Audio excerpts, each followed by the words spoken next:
Dans ce deuxième TP, nous allons voir comment positionner et redimensionner précisément les objets dans une scène. Nous allons donc construire une barrière constituée de 2 barres transversales et de plusieurs lattes verticales. Pour cela, je vais faire apparaître la barre de propriété sur la droite et l'utiliser pour modifier le cube d'origine.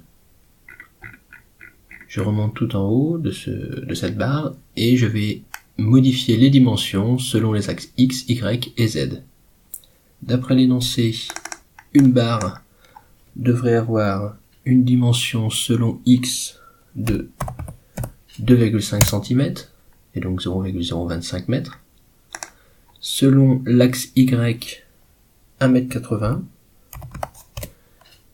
et selon Z, 10 cm.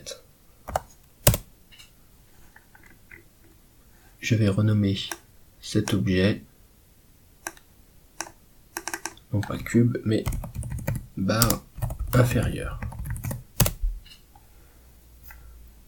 Pour réaliser la barre supérieure, je vais me mettre en vue orthographique, de face, de droite même, et dupliquer cet objet.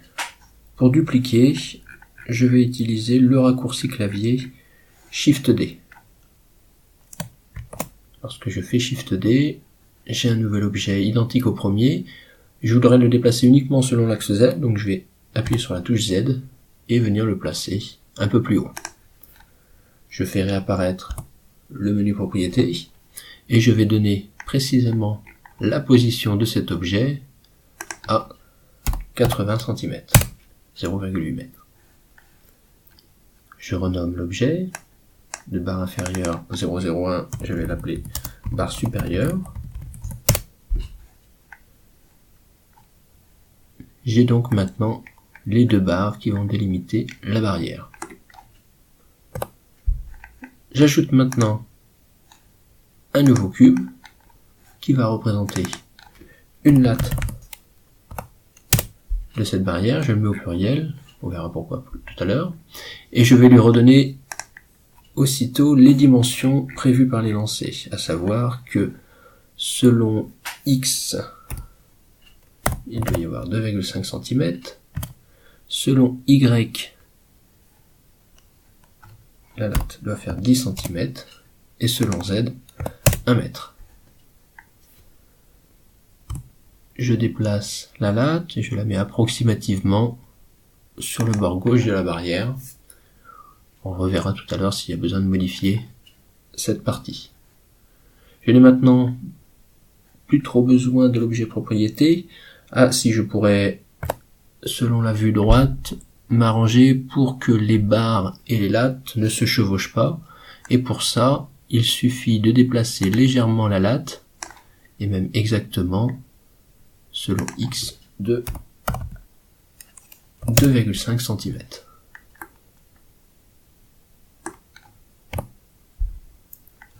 Je vais terminer cette scène en sélectionnant la latte et en appliquant un modifieur de type Array. Ce modifieur va permettre de répéter plusieurs fois cet objet et je vais contrôler cette répétition à l'aide de ces 3 champs X, Y, Z qui spécifient un décalage entre chaque répétition. Le décalage que je veux réaliser se fait seulement selon Y, donc je vais mettre 0 selon X, et je veux que la latte de 10 cm soit décalée de 5 cm par rapport à la première. Ça correspond donc à 50% de la première latte, et donc un décalage de 1,5, donc 150%. Voici le résultat de la latte. Je peux ici contrôler le nombre de répétitions, 2 par défaut. Je vais en mettre suffisamment pour aller jusqu'au bout de la barrière. Et voici réaliser la barrière.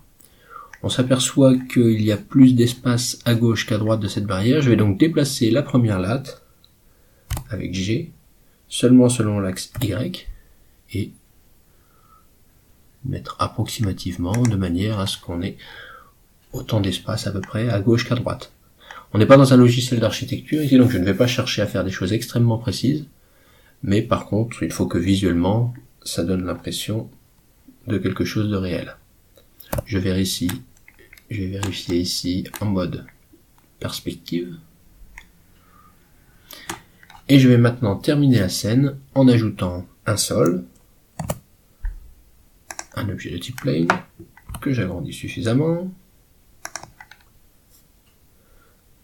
La barrière, pour le moment, passe à travers le sol. Je vais donc baisser le niveau du sol pour qu'il arrive juste en dessous de la barrière. Je regarde où se situe la caméra et à l'aide du menu propriétés, je vais la déplacer de manière à visualiser la scène telle que je la veux pour le rendu. Voilà. Il me reste à définir des matériaux pour chacun des objets. Je vais prendre une latte, définir le moteur de rendu par défaut comme étant Cycles Render, ajouter un matériau, et je vais définir du bois ici, et donc prendre quelque chose de plutôt marron. Je donne un nom à ce matériau pour pouvoir ensuite le réappliquer à la barre inférieure, de même qu'à la barre supérieure. Il me reste à définir un matériau pour le sol. On va faire comme s'il s'agissait de l'herbe.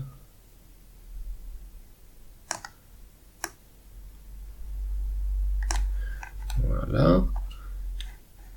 Et l'éclairage de la scène est actuellement effectué à l'aide d'une simple lampe. Je vais transformer cette lampe en soleil et selon les diverses vues, m'arranger ici en le déplaçant et en le tournant pour que les rayons du soleil aillent vers la barrière.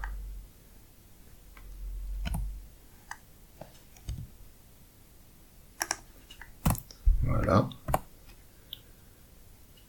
Et voici. Pour le soleil, je vais lui donner une taille de 10,